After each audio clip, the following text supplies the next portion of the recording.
Hello, everyone. Welcome to another episode of the FPV Podcast.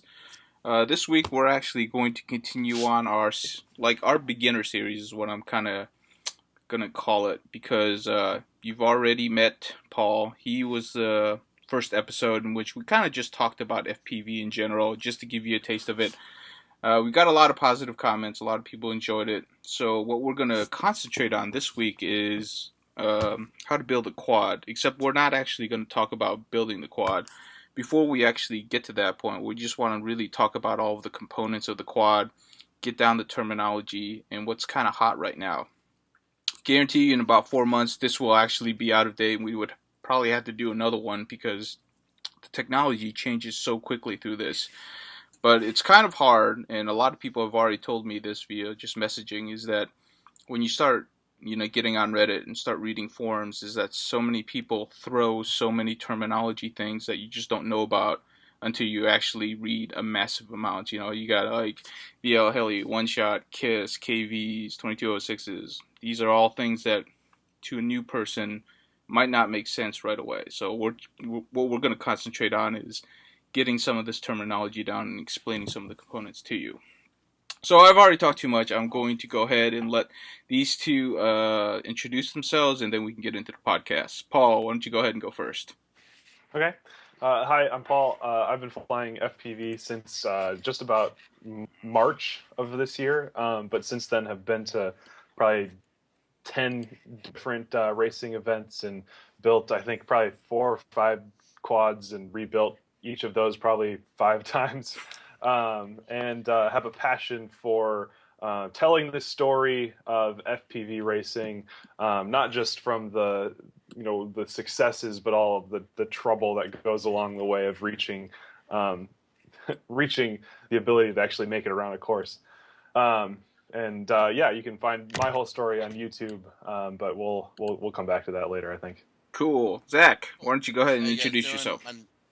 My name is Zach. I've been flying for about 5 years. FPV racing for just about a year. Flying FPV for about since 2014. I started my actual first FPV rig was a QAV 540G, which is like more of a AP rig, an aerial photography rig, and I kind of I used it more as just for speed, and so my first racing quad was an actual blackout hex, spider hex, and at the time, nobody really was into it, so I had this like massive quad that was just kind of scary, and I started getting into the ZMR stuff, and it's just kind of evolved from there, and that's when everyone started kind of getting into the FPV racing. Um, I've been flying quads for about 5 years in total. I actually started out when the flight controllers were an Arduino board, something like this, where you you have the Yeah, flight controller with an XB shield, and you put all the software on there, and you hack apart a Wii remote. So I've been in the hardware aspect of it for a lot longer than I've been racing.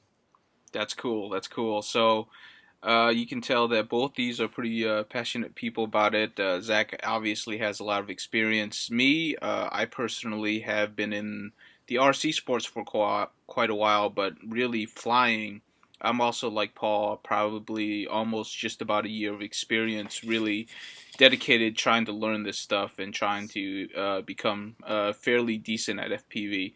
I don't put as much time as these two put in because I'm more on the event organizing side, but I do like to talk about the technology and I do like to build stuff just like they do.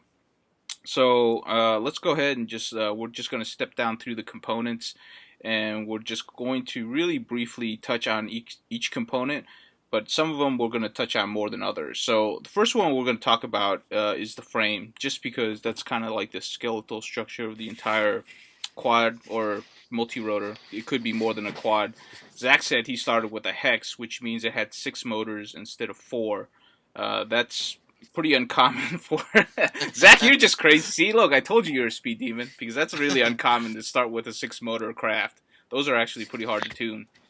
So, in terms of frames, we usually talk about frames. That's the carbon fiber that puts everything together. We usually talk about quads. There's usually 4 motors, right?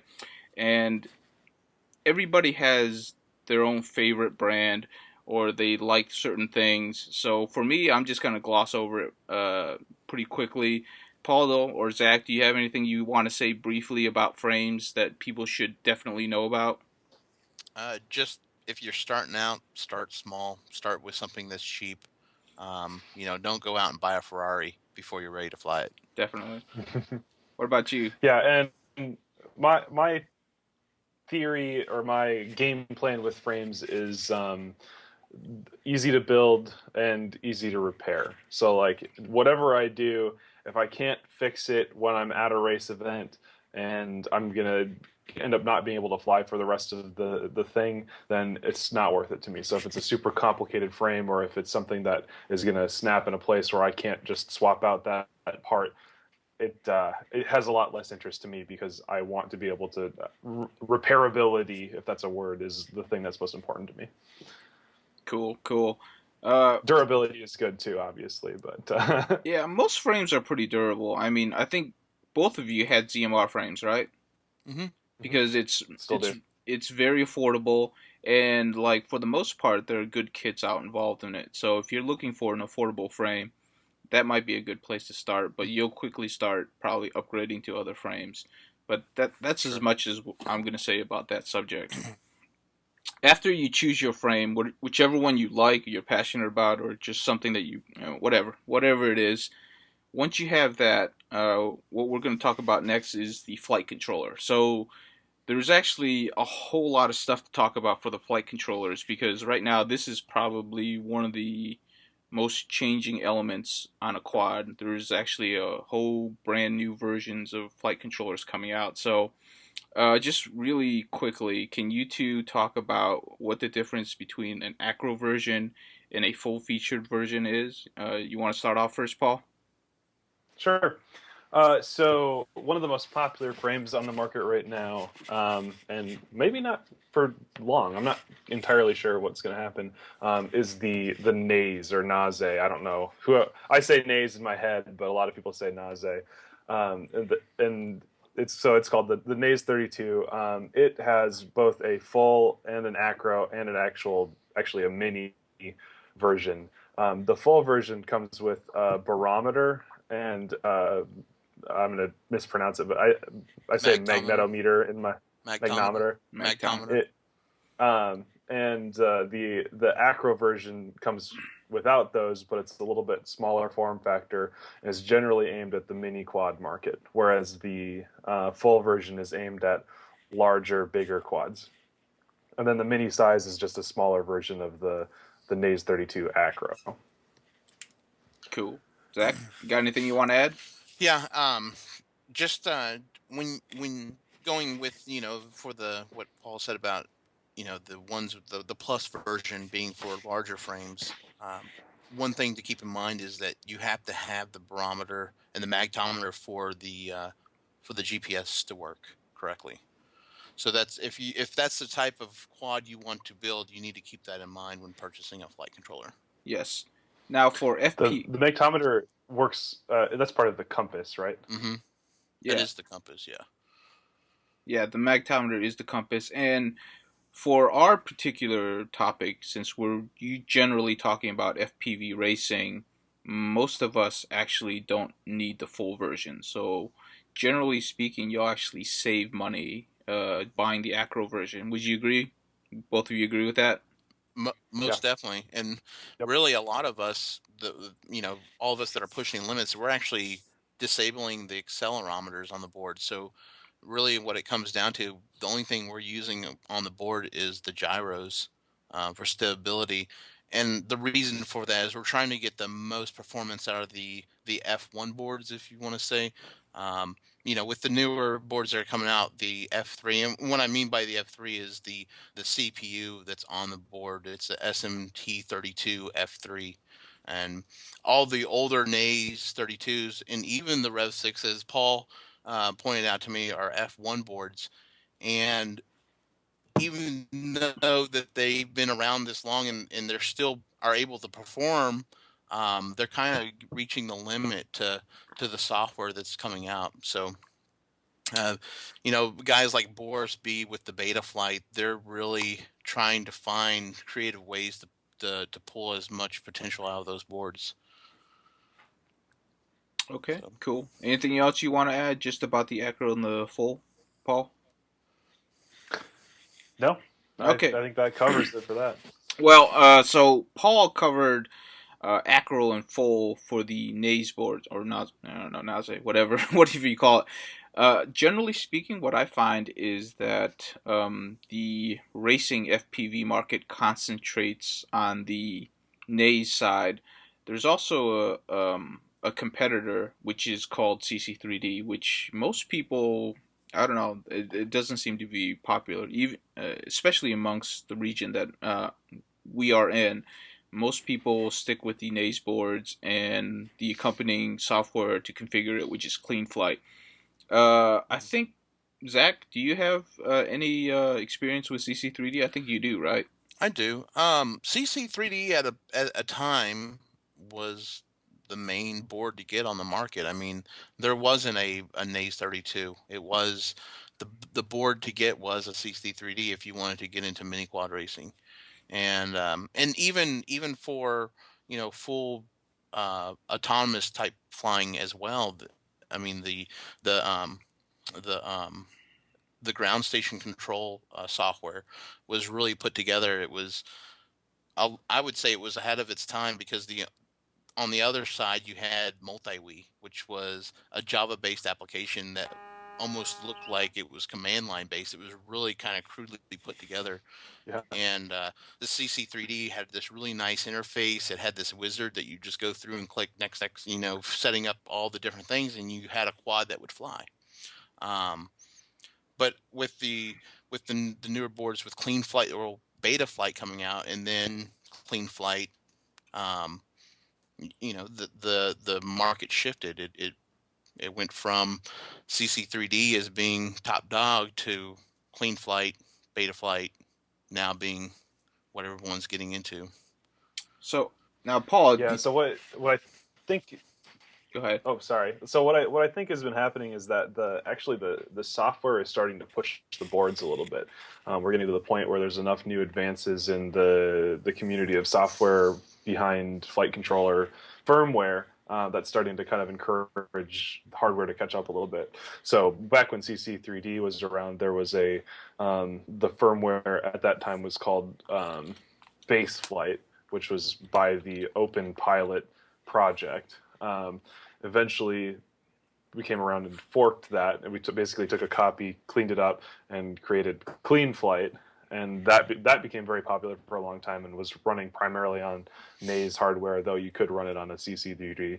And then finally, in the last 3-4 months, we've come up with Beta Flight, which is again a fork of Clean Flight, and it's kind of continuing to rewrite and refactor and change the way that code works, and that is starting to encourage new boards to come out, like the Lumineer Lux is aimed directly at the base flight market because you can take advantage of certain software features that weren't otherwise possible without hardware support.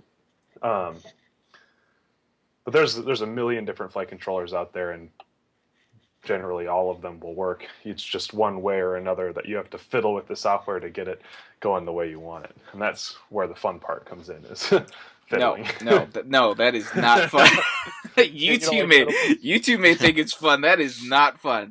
So, just to reiterate really quickly, so you have a flight controller. It can the general terms are either acro or full.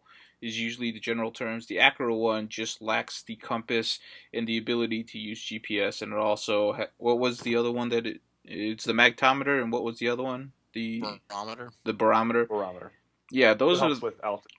Yeah, it helps with altitude hold as well. Of the two flight controllers, there's two popular brands. There's CC3D, and then there's the NAS. We're talking about just physical hardware at this point.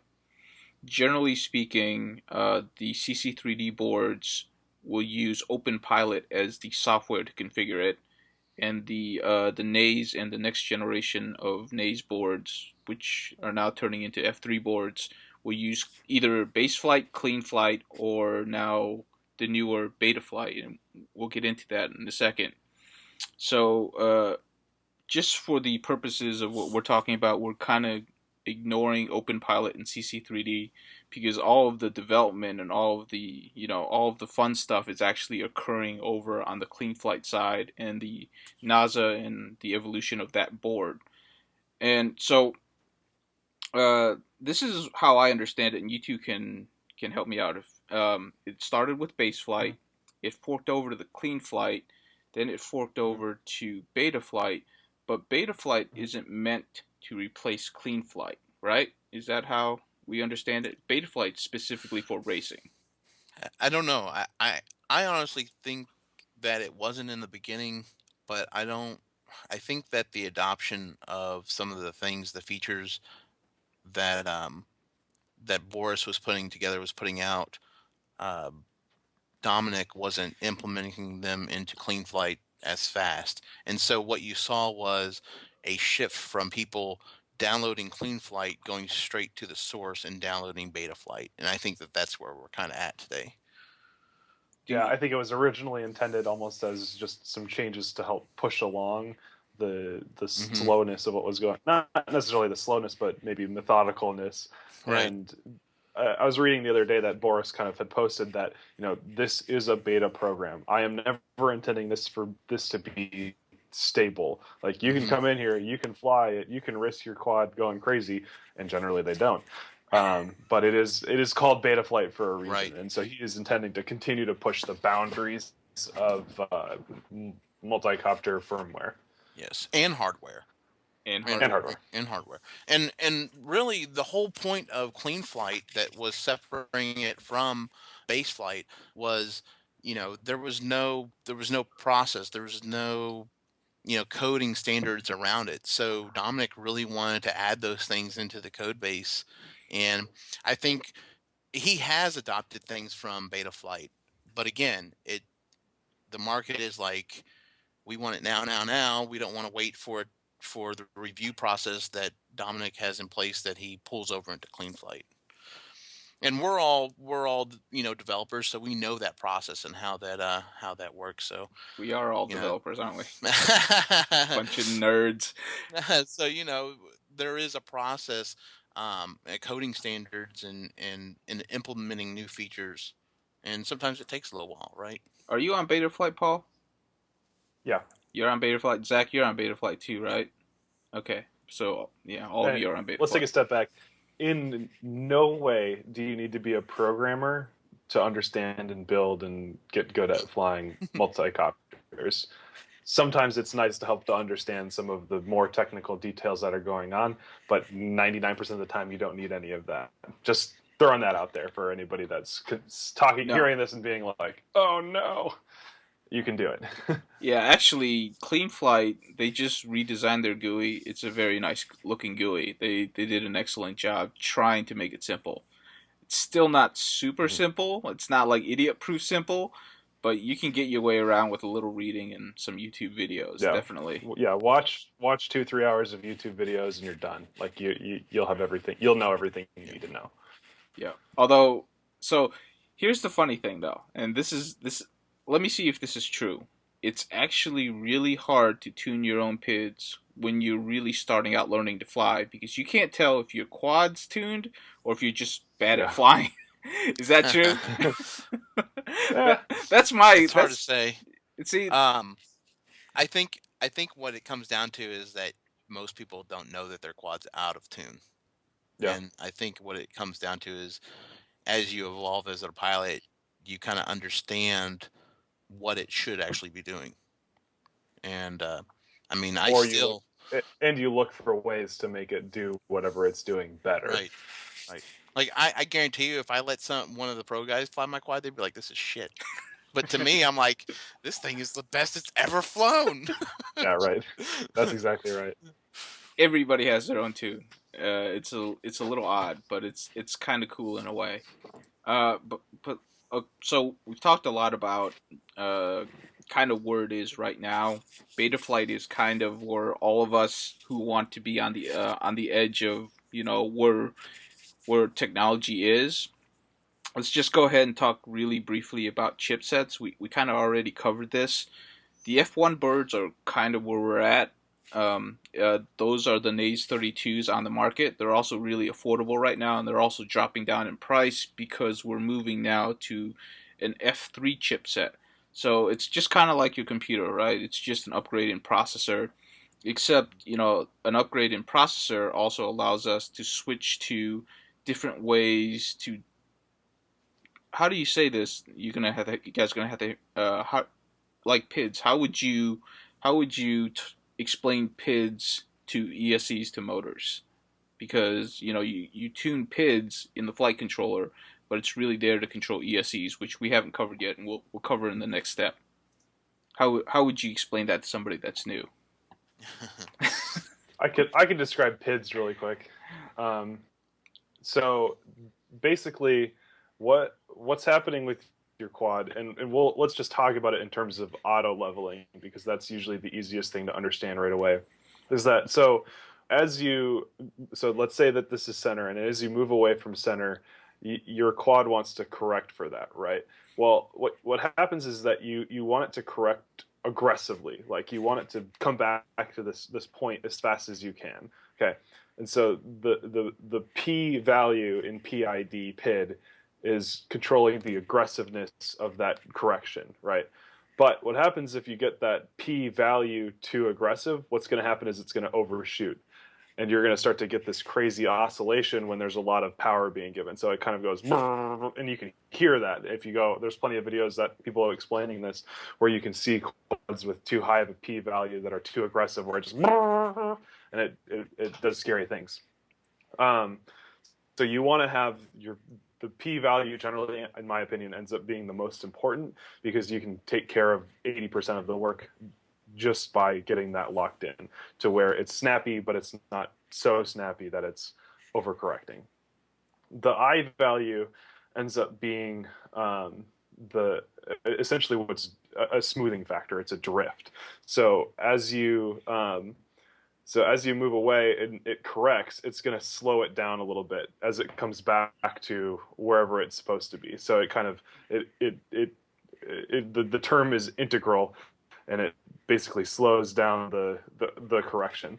And then the D, and that's kind of where it gets a little bit fuzzier for me. And again, now you've got 99% of your tune. The D usually ends up being a little bit less of that. But what it ends up doing is it's kind of like the anti-P, in the sense that it smooths out the wobble. Smooths out the wobble is how I look at it. Yeah. Is you give it a lot of air, and when you stop giving it air, you don't want the P and the I to be so out of whack. So you use the D to kind of smooth all of it out. It's kind of like icing on the cake, right? Yeah. Is when you come out of a roll, or you come out of a free fall, if your D is too low, you'll see your quad wobble or shake. And to correct that, so if you do the roll, it's gonna come around and it's gonna go boom, boom, boom. Yep. A little bit at the end if it's too low. Right. Or if you're at a low throttle rate and you're coming down, you're descending, and your quad's kind of doing a little bit of shake. You usually up your I a little bit and raise your D. Mm-hmm. Yeah. So what we're trying to explain in the easiest way we can, and we can't really do it because it's really hard, is we're trying PID control theory is really hard to explain. Yes. Yeah. Here's the thing. But it gets complicated because it does it on this axis, and on this axis. And so you have to kind of tune it in for each of those different directions. So that's 9 different values that you're trying to do as you're learning to try to fly it. And it's just like, no. And what I always like to tell people about the whole PID and how you interact with it is that what you're doing on your remote to your quad is that you're actually giving your quad air to make it go in the direction that you want it to go. So think of your PID controlling as always trying to correct the air. And when you want it to go a certain direction, you're actually giving the PID controller air to go in that direction. Is the way I heard air. I'm sorry, I didn't air hear like air roar. Yeah, air got roar, it. yes. Sorry, I was like, I guess you are giving it air, but what? No, not I like. got you. Sorry about that. So, what we're trying. So when people talk to you about tuning, what they're talking about is PID. So that's configured via your flight controller. The PIDs are the settings that talk to your ESCs, which is the next subject, but I'm not quite done with PIDs yet. That's probably where the vast majority of your time working with software is. All the other parts is just downloading and installing firmware. It's actually really easy, and it's getting easier by the second. PIDs is something that's nearly custom to every person, and if you even watch the pros, they're tuning PIDs like on race day. It's a little bit crazy. Well, So they'll even tune for the actual type of flying they're going to be doing. exactly. So we're we're not rocket scientists. PIDs are actually used in engineering all over the place. So don't think that if you learn PIDs, it's only useful for multi-rotors. You'll find that out real quickly if you actually read PID theory, which I don't recommend you. I don't recommend you do, but you can go ahead and try. So you've tried it? Is that what you're saying? Yes, I have tried it and I gave up real quickly. I'd be like, forget this. I'm not an I engineer. would like to add that the tuning process is more than just adjusting your proportional, your integral, and derivative. It's also adjusting things like RC rate and how much expo that you're going to give your flight controller. Um, the tuning process also includes turning things off and on to the board, like what we talked about when you want to squeeze all that performance out of that F1 board. There's certain things that you need to run in the command line in clean flight to disable those things.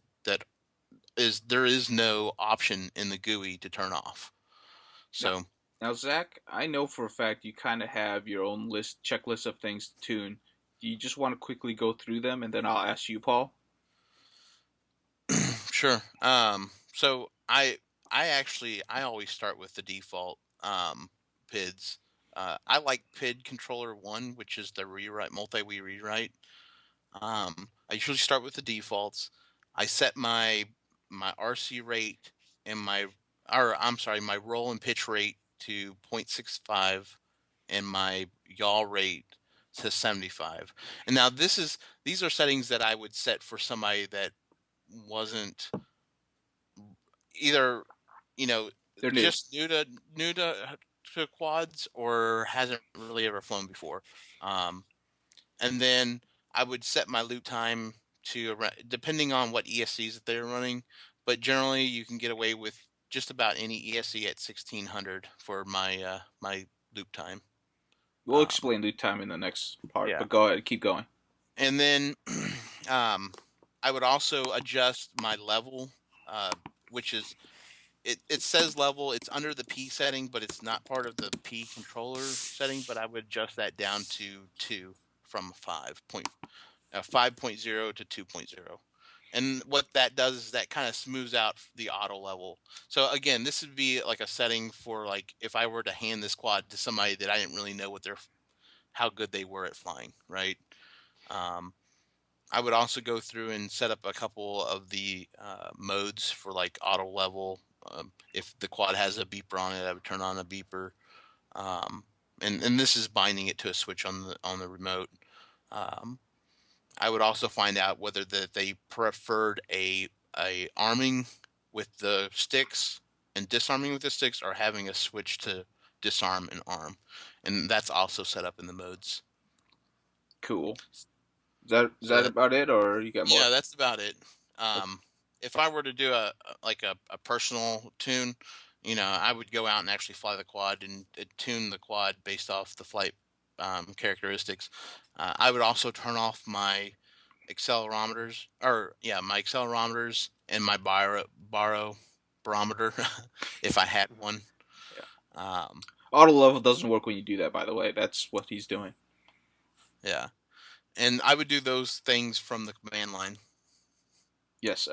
Within Clean Flight, that's the software configurator. There is a command line which you can type in via kind of like DOS prompt to be able to turn on, turn off things, because not everything is in the GUI. Paul, right. Do you have something that you do? Doesn't have to necessarily be like Zach or anything. I run Betaflight Mm-hmm. and don't tune as much. I'm with you. Like, do you? So Betaflight added a lot of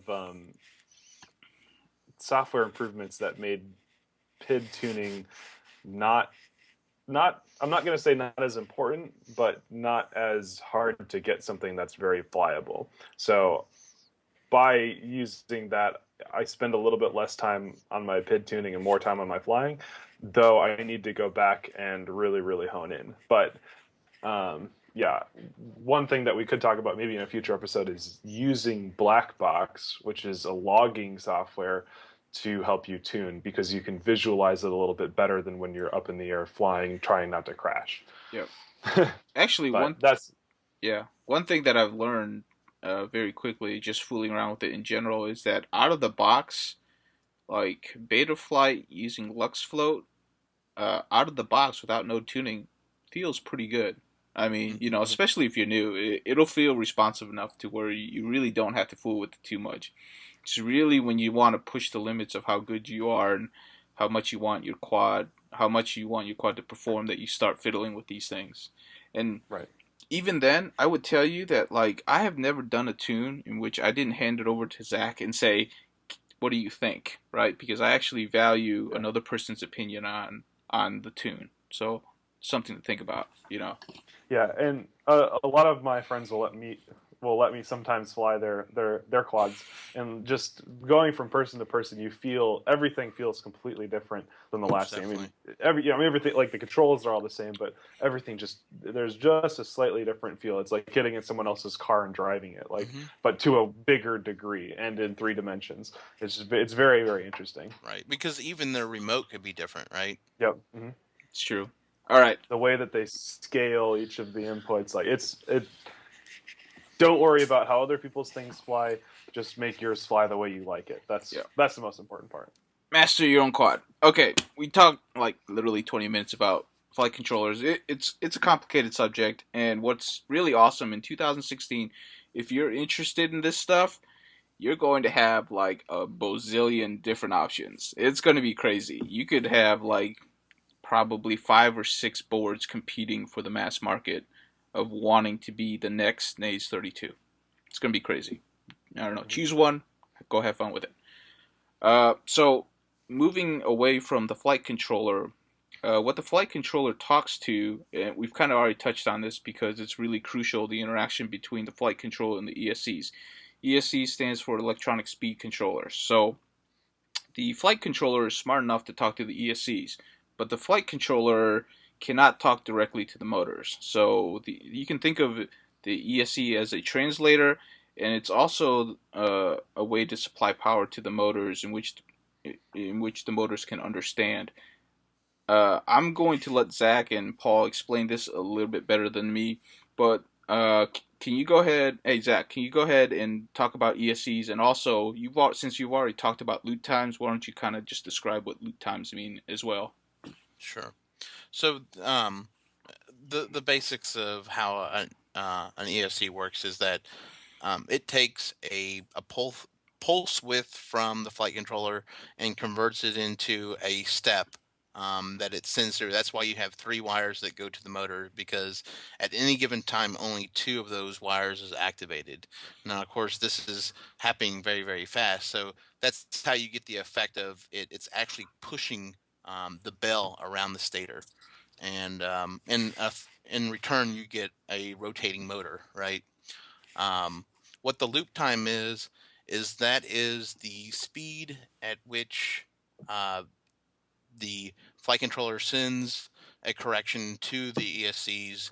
And I don't think, and I'm a little fuzzy on this, I don't think that currently there is like a response back, and I think that that's something that Flightrino is currently working on, is they want to have the ESC to be able to communicate back to the flight controller.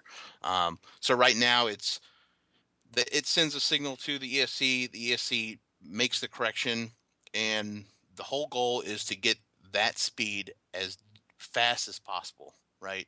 Is to send as many corrections, taking the readings from the flight controller, the gyros and accelerometers or whatever, and then translating that into which motor it needs to actually correct, right? Right. And so yeah, that's kind of like the basics of how that whole system works. The ESCs themselves, we've actually come a long way from where we were just a year ago. Um, it used to be that, everyone would just get this ESC from the factory and we would plug it up and we would have a quad that would fly really, really bad. But none of us knew that it flew really, really bad, right? And then Simon K came along and really changed the quad market.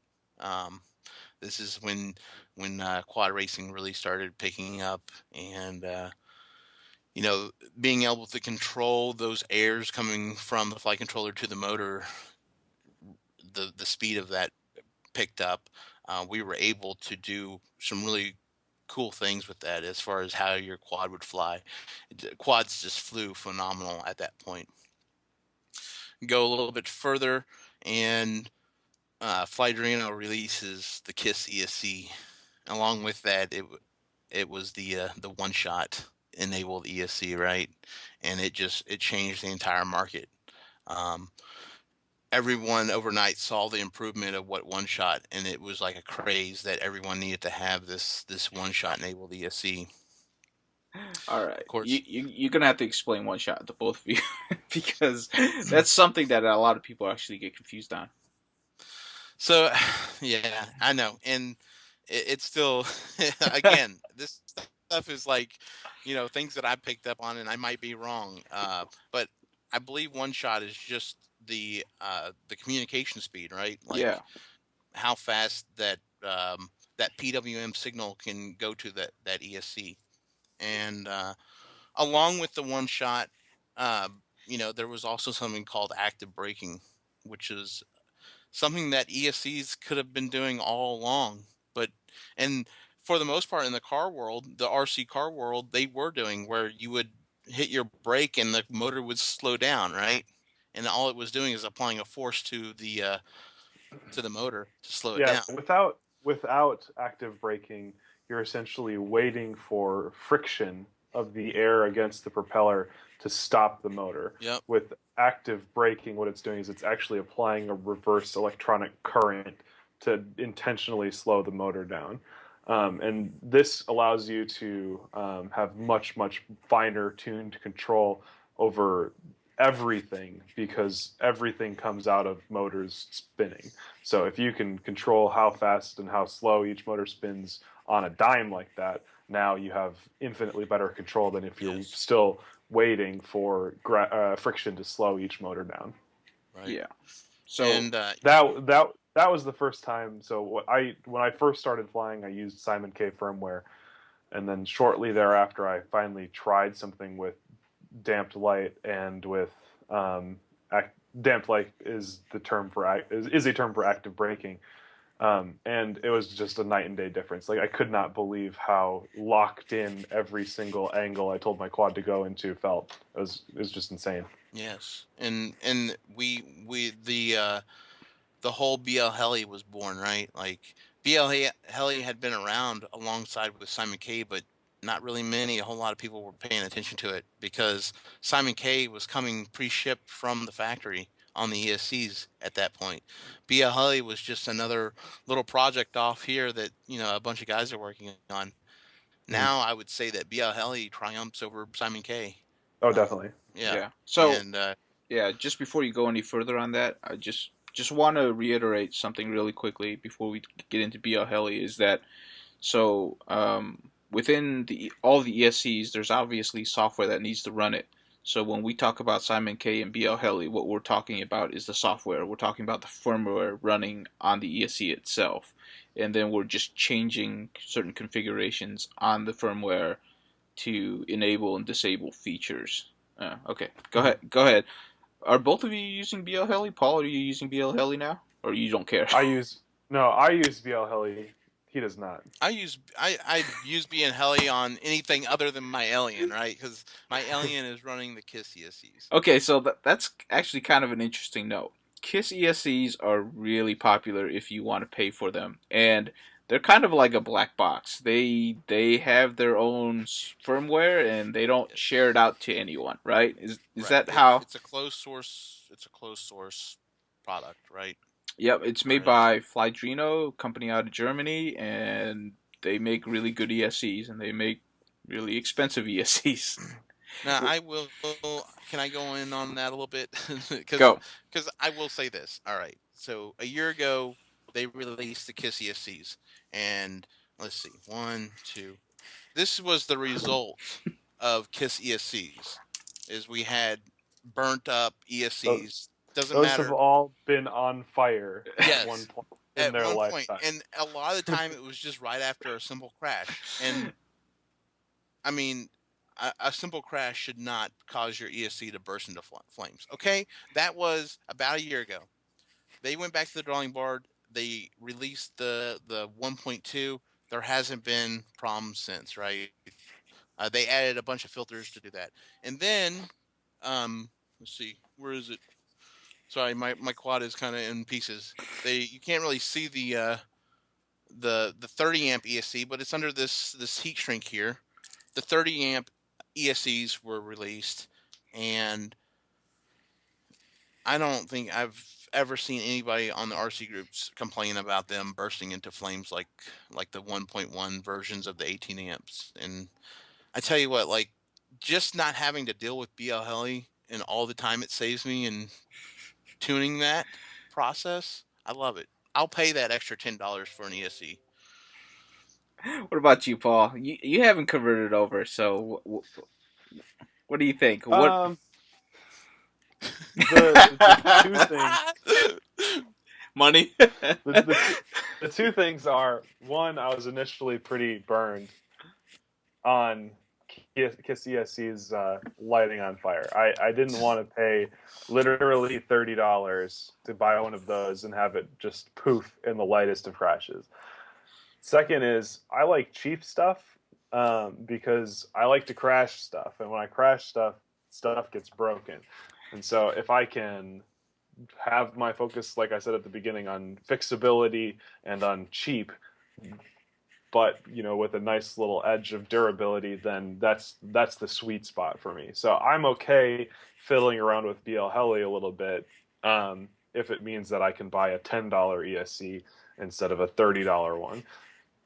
I have yet to try a Kiss ESC, so I don't know how much better it feels to fly them. So maybe I would be converted, but I can't see it being $60 a quad. You can't see it being quad. 3 times more effective? Is that what you say? Okay, Yeah. So this is how it goes, man. Like you can get Hey Zach, can I fly your quad sometime? Yeah, sure, man. I'll let you fly. You can get I believe that you can get a BL Heli enabled ESC, like a little B ESC, flying and performing as good as a Kiss ESC. Zach, and I go fly it, and it is performing as good as a BL Heli ESC that I took 2 hours to get right? None of these have lit on fire, and these are the costs of 2 ESCs. Oh, those catch fire? No, they don't. Oh, okay. He's just teasing you about your Kiss ones. I can have 6 for the price of 2. But yeah, no. I reserve my judgment until I have the chance to fly one, but I have a hard time believing that I will be that like the veil will be lifted and well, I'll tell you what, Paul, you're gonna laugh, but come Friday you'll get a chance to try it. You've flown Kiss ESCs and you've flown BL Heli enabled ESCs. Can you kind of shed some light too? You know what? I actually have flown both, and I will say this to you. This is what I'm going to say. Number one, Kiss ESCs are awesome because you don't have to configure them. I totally agree. Anything I don't have to configure, I won't screw up. That's my thinking. That's my thinking on them. Okay? I have flown cheap ESCs, and I've flown Kiss ESCs currently. I've only got experience with 18 amp ones, so I just want to put that out there. What I will say about this is that the QCSEs are most noticeable when I'm trying to find low to the ground. I think it has a better response time, and I don't know why. That's my personal just judgment on feel, is that I'm doing better when I'm closer to the ground. If I'm not close to the ground, if I'm high up in the air, I'm just doing regular acro stuff, I feel no difference. I can't recognize a difference out of them. Those are my generalizations when I fly a KISS ESC to a non-KISS ESC. But also a caveat was that I've flown ESCs with damp light on before I converted over to KISS. But is it like 200% difference? I don't think it's probably like a 10% difference if you for the flying that you might do. I can say that dampen light and what KISS ESCs, what they do for how they spin down the motors is a lot different. Like the way that I kind of like when I descend quickly, it kind of, you have to kind of get a different feel for than a BL heli with dampen light on, because dampen light, it's actually forcing the quad down. It feels like that literally when you throttle down, the quad actually has a force that's pushing it down. Whereas with the KISS ESCs, they're still kind of like floating to that down point, right? I think I like that more. As a person with my current skill sets, I find that more easier to fly low to the ground with that kind of feel. But yes, it's, you know what? Here's the thing. Just try both and make up your own mind. Paul, I have changed that for you because there are some nice ESCs that I sent up to you. So cool. I'm excited to try them. Yeah, the other thing that I thought of is that I also haven't bought a lot of expensive gear because I don't want to get hooked on it. This is true. This is actually very true. If I'm popping $30 a motor, $30 an ESC, $50 a flight controller, $70 a VTX, and I break those things, every 5 times out, that starts to add up faster than it already does. So it's kind of like it's this kind of funny catch-22 where it's like I want to have really cool stuff, but I don't want to break cool stuff because I don't want to get hooked up. Build a Ferrari, man. Build your Ferrari. Park it in the garage. Take it out, on the weekends. I think he just made a jab at me. He just doesn't know it. No, I'm kidding. No, actually, it is kind of true because I've broken a lot of stuff just learning how to fly, and like Paul, luckily I broke a lot of cheap stuff, and I like breaking cheap stuff too. But I don't fly as much as Paul, so I don't break at a near fastest rate, but I'm also not as good as a flyer because I don't fly as much. So that is actually... Here's the thing.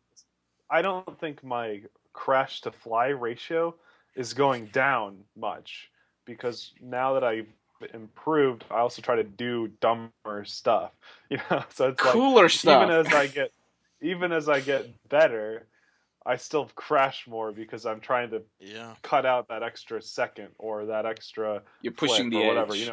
Exactly. Dude, I feel like I'm crashing more than I ever have in my flight career. Exactly. It's actually kind of true. Okay, we went off subject a little. Okay, back on subject. All right, so we just did a huge debate on literally KISS ESCs versus the world. So enjoy it because on the forums it's kind of the same thing anyways. BL Heli, is there anything else you want to say about BL Heli? Because I don't do much configuring in BL Heli. The only thing one wire configuration was a game changer, I think, for that software. Yes, which is only in Betaflight. No. No? It's in the latest. It's been in Clean Flight since 1.10, I believe. Yes. Or I thought it was 11, but you might be right. I don't know. Or 11. Yeah, it's 111. Something .10 in the last 3 months. So, what they're talking about is that before, in order to configure your ESCs, you would have to directly hook up to the ESC, which was a pain in the ass because you have 4 of them, and sometimes it didn't want to work.